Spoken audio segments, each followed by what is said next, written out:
Assalamualaikum warahmatullahi wabarakatuh.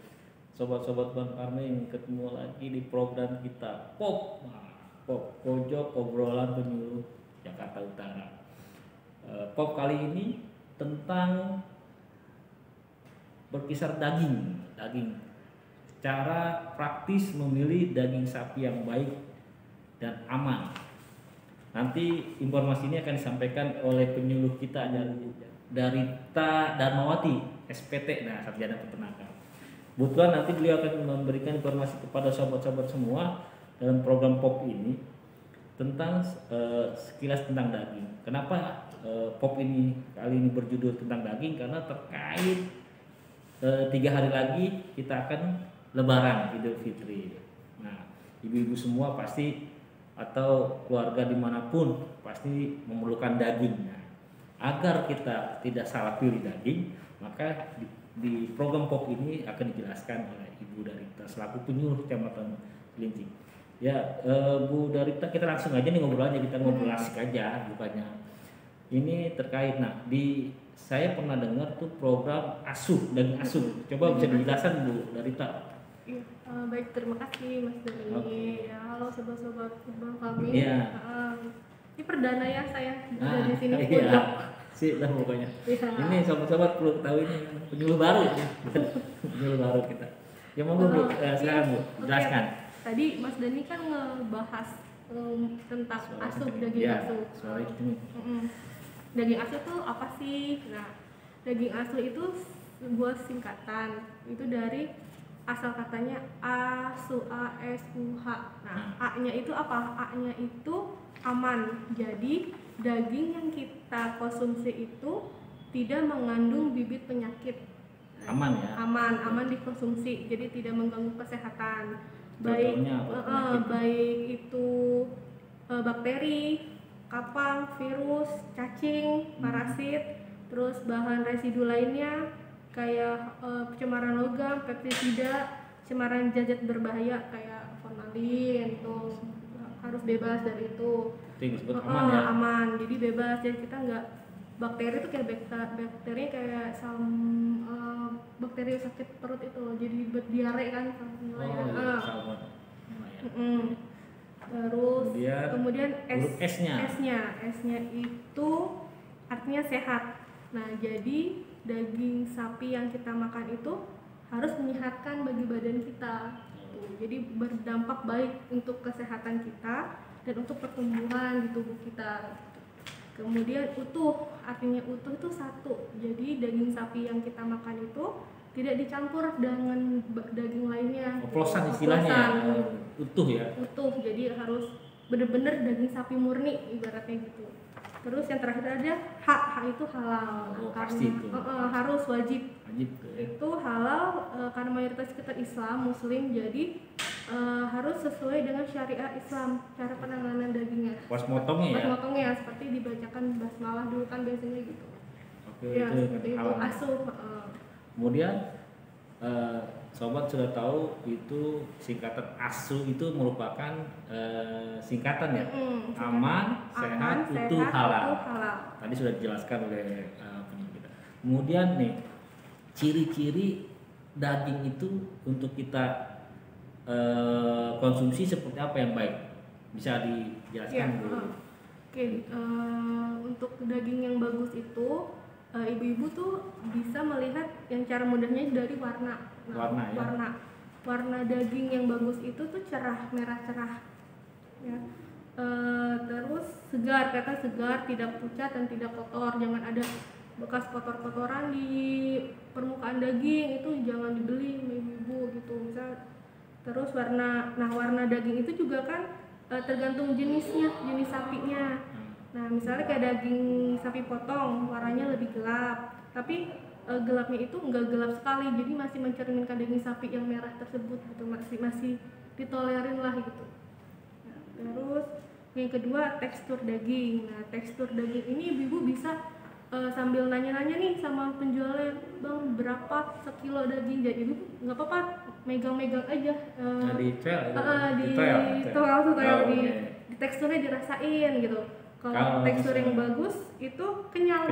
Jadi kalau dipencet balik. Dia balik lagi, jadi elastis, itu masih bagus dagingnya. Nah, kemudian yang ketiga itu bau atau aroma. Nah, kalau bau dari aroma kan bisa langsung kecium ya. Jadi ibu juga pasti lebih sensitif nih kalau sering ke pasar ngerasain daging khas daging tuh bau khas sapi, berarti berangus ya, bau khas sapi. Itu agak-agak bau amis tapi segar gitu, tidak tercium bau busuk atau bau asam. Kalau ada asam bau busuk jadi memang baunya khas ya, percium juga khas itu berarti khas sapi, kayak bau sapi. Kalau itu berarti bagus ya. Bagus. Kalau masih kecium bau busuk atau bau asam nih, berarti udah nggak bagus ya. Udah lama, udah tercemar sama bakteri kuman. Kemudian cirinya lagi itu yang keempat itu tidak berair. Nah, tidak berair ini diindikasikan ngelihatnya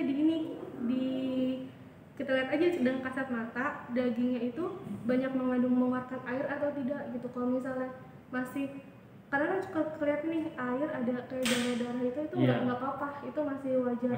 Dari situ, air dari situ ya. Nah, terus itu juga melihat dari ini aja cara pedagang menjajakan dagingnya. Penjual tuh mau apa? Iya, menjajakan dagingnya itu lebih baik itu dagingnya itu kita lihat digantung. Yang digantung. Yang digantung. Nah, soalnya dia indikasi jadi kering kan. Kalau misalnya banyak tetesan air yang turun dari itu indikasinya sapi tersebut sapi gelondongan, tapi masih indikasi kan, soalnya kan masih akan mengeluarkan, setelah digantung airnya kan akan menetes banyak kan turun. Kalau air banyak turun berarti itu daging gelondongan ya. Indikasinya seperti itu. Gelondongan, soalnya banyak mengandung air kan. Tapi kalau misalnya kering dan biasa aja itu bagus dagingnya. Jadi kalau daging banyak mengandung air itu akan mempercepat pembusukan. Iya, pembusukan. Jadi perlu sobat ketahui seperti itu. Kemudian apalagi Bu? Tapi untuk di Jakarta sih jarang sih sapi gelondongan itu, jarang sekali ditemukan. Ya, mudah-mudahan tidak ada ya. Jarang. Terus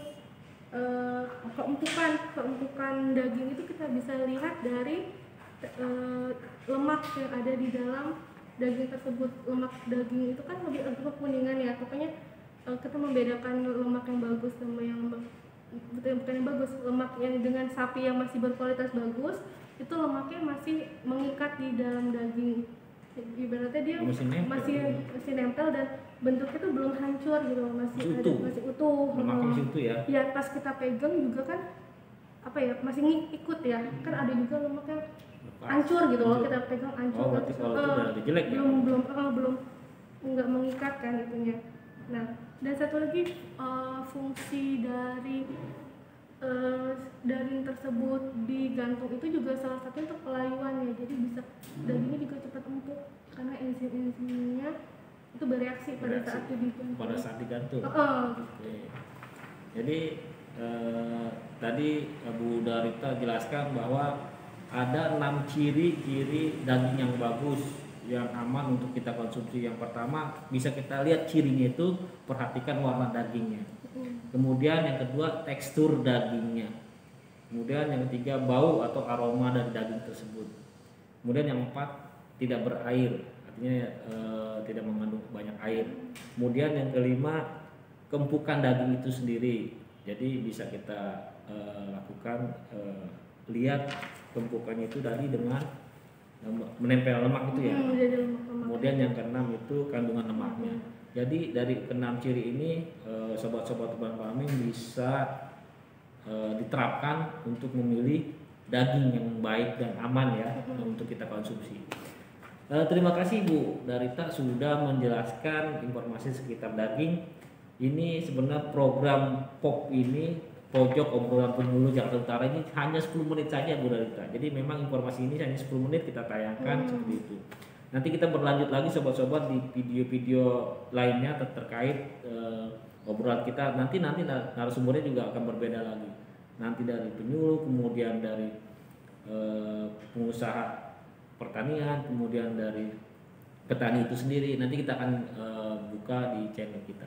Terima kasih Bu Darita, saya ucapkan sekali lagi. Terima kasih pada sobat-sobat yang sudah mau mendengarkan, menonton video ini. Sekali lagi saya ucapkan terima kasih. Dari saya cukup sekian selaku moderator. Terima kasih. Assalamualaikum warahmatullahi wabarakatuh.